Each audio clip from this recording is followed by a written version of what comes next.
The Blackmagic Pocket Cinema Camera 4K came out in 2017 and wowed everybody with its low price point and incredible cinema camera quality. A lot of you found my channel through my videos about selfies as well as my volcano videos. So you might not know that I dabble in freelance videography, shooting commercials like the one you're watching now. Whenever I show my work to people, they ask me what camera do I use. So that's what this video is about.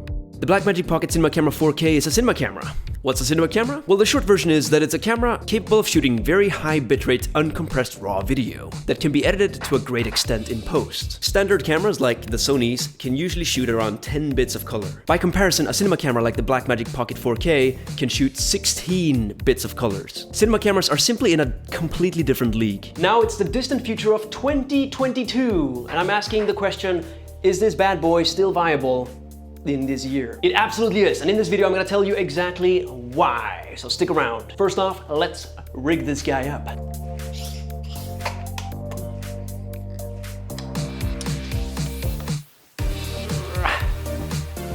Battery power!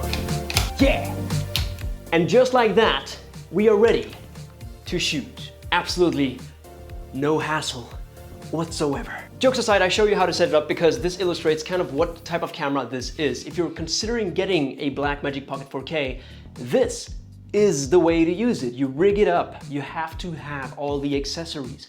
When you look at the price and you see, wow, $1,200, that's cheap. You have to make consideration for all the accessories that will probably put you well around the $2,000 range once you are set up with your SSD, your battery, your monitor, follow focus, cage. All of these things cost money. However, it's modular. So if you decide to get a different camera sometime in your career, you can use all these parts for that camera. They're not specific for the Blackmagic, except for the cage itself. I've got three major reasons why the Pocket 4K is a very viable camera in 2022 and why you should consider one. The first reason is price. Now the price of the body is around $1,200 like we mentioned earlier, and then when you add all the accessories you might be grasping at like $2,000. But your savings go further than that. If you decide to invest in a Pocket 4K camera which has a micro four thirds sensor, you have access to a lot cheaper lenses. For example, the lens that I have attached to the body right now, 56mm t1.5 from Viltrox. Now those of you who are familiar with cameras, you will know immediately that this is a cinema lens. Now I have another video where I go specifically into what makes cinema lenses special. But the short story is that they're very precise and they're made specifically for video. And they have gears on the focus ring, making it easy to use a follow focus like you're seeing right now.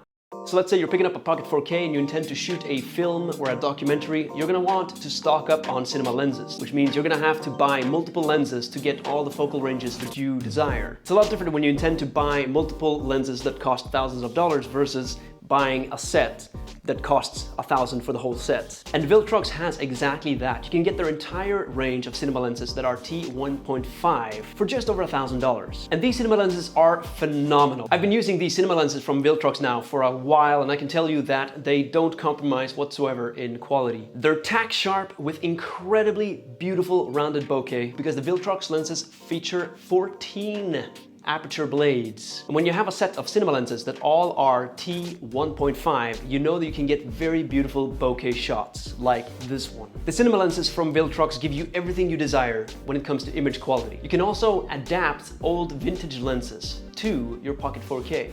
A cheap adapter like this costs you nothing. And here's another favorite lens of mine, Super Takumar, made in the 60s. You can get these on eBay for about 50 to 100 bucks. Now these lenses are vintage, they're not as fast or sharp as the Viltrox lens that I mentioned earlier, but if you are on a budget, just knowing that you can adapt all these ancient lenses onto your Pocket 4K should get you excited. And just look at the size of all these lenses that I'm talking about in this video. They're tiny. Reason number two is actually an argument for why I prefer Pocket 4K over Pocket 6K. Here's the thing, the main competitor for the Blackmagic Cinema Camera is another Blackmagic Cinema Camera. There's just simply no cinema camera on the market in the same price range as the Blackmagic cameras. So generally people will ask me why not get the Pocket 6K over the Pocket 4K? It's newer, it's got a bigger sensor, it shoots 6K. It has to be better, right? Well, not necessarily. It really depends on you if 6K is important or not. Because here's the thing, when you're filming with a cinema camera in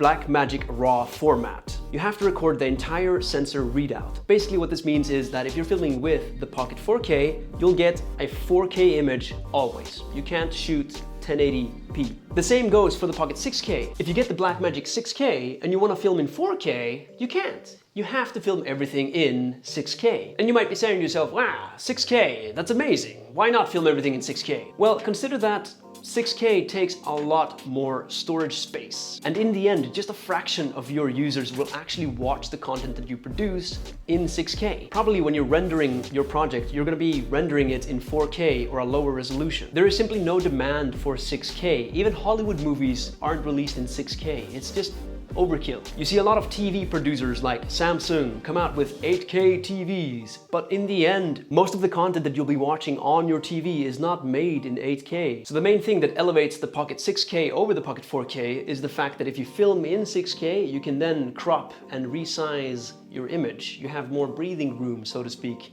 because probably you'll be rendering a 4K video in the end anyway. Plus, if you get the 6K, you can't adapt all these lenses that I talked about earlier. You can't get these affordable cinema lenses as well. The Pocket 6K camera itself costs way more than the Pocket 4K, and then the lenses will cost potentially more on top of that if you're getting cinema lenses. And this brings me to the third and final reason why I recommend the Pocket 4K in 2022. It's because Blackmagic Design, the company behind the camera, keep making updates for it. Basically what this means is that if the Pocket 6K is getting a new feature, the Pocket 4K also gets that feature. And just a month ago, they added a huge major update where you can stabilize your image using gyro data from the Pocket 4K. How crazy is that? 5 years after the camera is released, you get an update that might dramatically change the way you use your camera. All of a sudden, you're able to stabilize those handheld shots way better than before. So I have faith that the Pocket 4K will be relevant for years to come. So this kind of brings all my arguments back together. The Pocket 4K is the most affordable, high-quality cinema camera on the market. Its only competitor is the Pocket 6K, which has its own uses, and it's being continually updated all the time. And you may think that I'm putting a lot of emphasis on price. Essentially, I could have made this video a whole lot shorter just by saying that the Pocket Cinema Camera 4K is the cheapest cinema camera with no real competitor aside from the Pocket 6K. So if you are somebody who wants to get into cinema camera, DIY filmmaking, documentary style stuff, then the Pocket 4K is really the only cinema camera that makes sense. If you look at cinema cameras from other brands, they're in a whole different price range. Cinema cameras are generally intended for big house production studios. And here you have Blackmagic making something accessible for the general public. Now, it's important to note why cinema cameras are important. If you've ever edited a raw photo before, you know how much you can stretch the brightness, the contrast, the shades, and generally just transform the photo. Now imagine you can do that with video. That is what a cinema camera delivers to you. So what are the downsides of the Pocket 4K? Well, generally, I kind of showed you the downside in the intro of this video. You have to rig it up. It's a DIY camera. It's not something you go out and vlog with. In fact, if you're gonna buy it, you're somebody who's planning to make a feature film, a music video, shooting commercials, documentary, some sort of production. This is not the type of camera that you use spontaneously to capture the moment. It's something that you use in a production environment. Now, one of the downsides of the Pocket 4K is battery life, and you hear this all the time. The battery is just way too short. That's why when I rig it up, you saw me in the intro, I attached this battery to the back of the camera. Choosing a battery for your Pocket 4K is very important. And this one here, this is CG Cine. This has to be one of the most compact and affordable batteries on the market right now, because I was looking to get a new battery for my Pocket 4K and there's just no other choice than this one. The retail price is about $100, which is half the price of the competitor, the FX Lion Nano 1. I made a video about this battery in the past praising it, and so imagine all the great things about this battery for half the price. They're very similar in size, although the CG Cine is slightly bigger, but these batteries are just monstrous in their output, and they can keep your Pocket 4K running for hours. So being able to solve all your battery issues with $100, it's worth it. The reason why I have two batteries is because sometimes on a production, you just have the camera rolling for hours and hours, and just one battery is not enough. So it's very important to have a battery that is not too expensive, so you can easily pick up two.